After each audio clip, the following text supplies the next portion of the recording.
Hi everybody, welcome to House Detective. I'm Tony Frazran. We're about to take you along on 2 more professional home inspections for real homeowners. Our first case involves a couple of homeowners wondering if their Baltimore house is hurting their health. They're trying to decide how to best spend their money to make sure it's a healthy home for the growing family.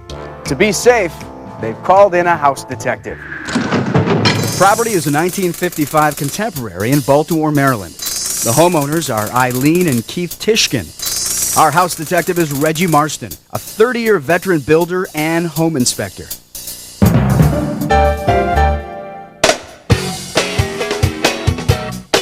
You never get a second chance at a first impression. And at first glance at this 3-bedroom contemporary, Eileen and Keith Tishkin didn't exactly see eye to eye. It was her worst nightmare. It was my kind of nirvana. Nirvana or nightmare? The couple decided to plunk down $190,000 for the 1,500 square foot house. And they did it in a hurry. We had exactly 3 hours to decide whether we were going to buy it or not because there was an offer on the table. And so we had to just make it a snap decision, and we left in and went for it. But that snap decision has led to some serious second thoughts. Our major concern really is mold. They think it's in the house, and they're worried it may be affecting their health. We felt like things were different with us, and the doctors have never really been able to find anything, and I think that's really another concern about the mold. Like, was there something there that was, just being an irritant? Keith washed down the walls with bleach, and they haven't seen any mold since. But these parents-to-be aren't taking any chances, especially since they found the mold in the room they want to use as a nursery. And of course, with a baby, we don't want any kind of health issue. With health and safety in mind, they've called in Home Inspector Reggie Marston for a critical look at the house. Where are you going to start? It's a beautiful day. Let's go around the outside first, and then we'll head to the inside. Sounds good. Sounds Start great. this Good luck, guys. Right. I'll be here sipping coffee in my bungalow. Thank you. In no time, Reggie spots a potential moisture issue that could trigger household mold. The yard slopes toward the house, taking rainwater with it. It may require a little bit of regrading of this area. The ground should slope away from the house to divert water and keep the foundation dry and solid. Regrading, plus a layer of plastic sheeting, will help keep water away from the perimeter and the back of the house, too. Raise the dirt up with a vapor barrier so any water that does hit this can get directed out. And then make sure that you have some drainage holes in here. But there's another perimeter that may need more costly repairs. Our sleuth's got a hunch that the flat roof could be a major cause of the moisture problems. And Eileen, I don't think you want to go up on the roof.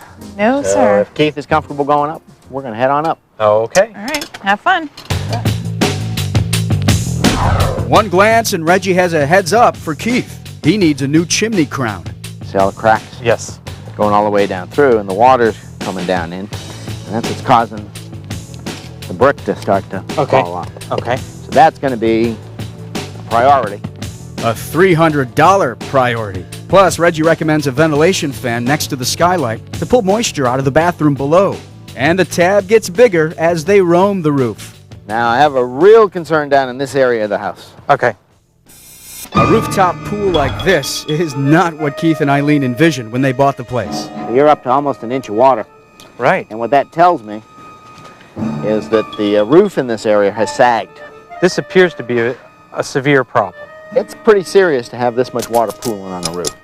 Because if it finds a little void, then you're going to have a lot of water pouring down into the inside. Right. Keith is puzzled and a little steamed. The roof was new when they bought the house a few years ago.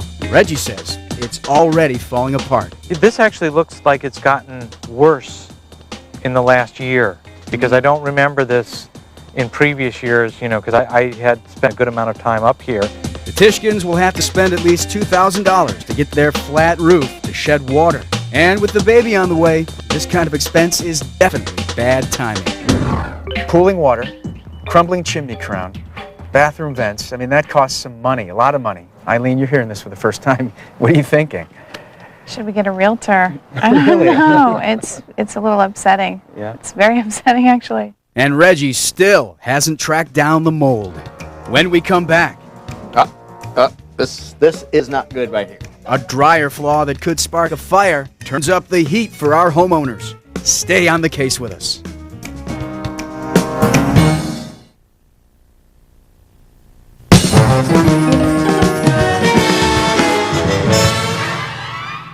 Welcome back to House Detective. We're inspecting this 1955 Contemporary in Baltimore. Our homeowners are expecting their first child, and they want to make sure their home is a healthy environment for their new addition.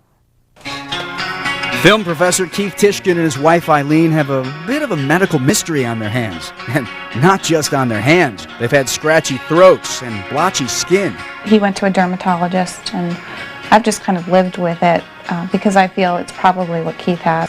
They suspect the symptoms can be traced to mold they found in their home.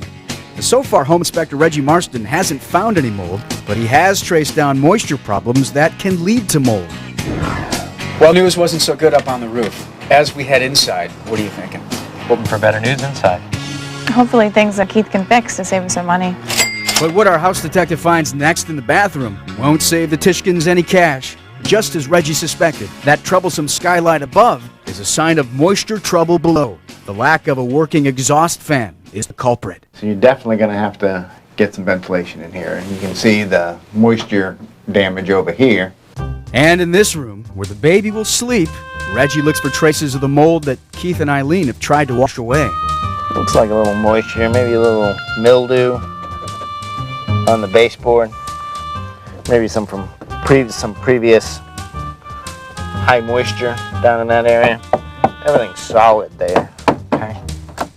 No sign of a major mold incursion. A major sigh of relief for the parents-to-be. But when Reggie moves the search to the basement, he finds a health hazard of another kind. This is not good right here. Okay, let me show you this. It's lint all over the wall behind the dryer. It might seem warm and fuzzy, but dryer lint is highly combustible. All it would take is one static spark from the dryer, catch that lint on fire, and you could set the house on fire. Wow. Okay. Yeah. That's a little frightening. Yeah. Frightening is right. The dryer isn't vented to the outside, something required by most safety codes. Fixing that could cost another $400. It could also create a breeding ground for Eileen and Keith's bigger concern. Reggie, is this mold or is this mildew here? That's a little bit of mildew that's growing on that, just from the dampness of that padding being down on that damp concrete. Confusion between mildew and mold is common. Think of mildew as an early or mild case of mold. The mold is going to grow a fungus type of stuff, so the mildew is just from dampness. Usually your mold will have more of a texture to it. A little bleach will usually dispatch mildew, which explains why it hasn't reappeared since they washed the walls. With the inspection over, there's good news for Keith and Eileen. Their house appears to be mold-free, for now. And if they continue to rid their home of moisture problems, trigger mold, they have a better chance of keeping it at bay for good. That includes spending several $100s on their yard drainage, a bathroom exhaust vent, and extending the dryer vent to the outside. But the biggest challenge will be that roof. I was definitely surprised about the roof. It was the furthest thing from my mind. I was really concerned with the baby room and mold maybe in the basement, and I'm happy that those were not issues. And if there's anything in the house we thought was secure, it was the roof, because that was the one new part of the house when we bought it. These folks thought they had some mold. We didn't find anything, so they dodged a pretty good bullet.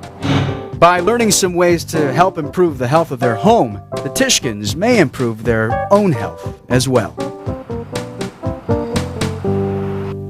Well, last we talked with Keith and Eileen, there was a new baby in the house, and they were hard at work putting a new roof up on the house. Now, to help you with a project or two you may be taking on around your house,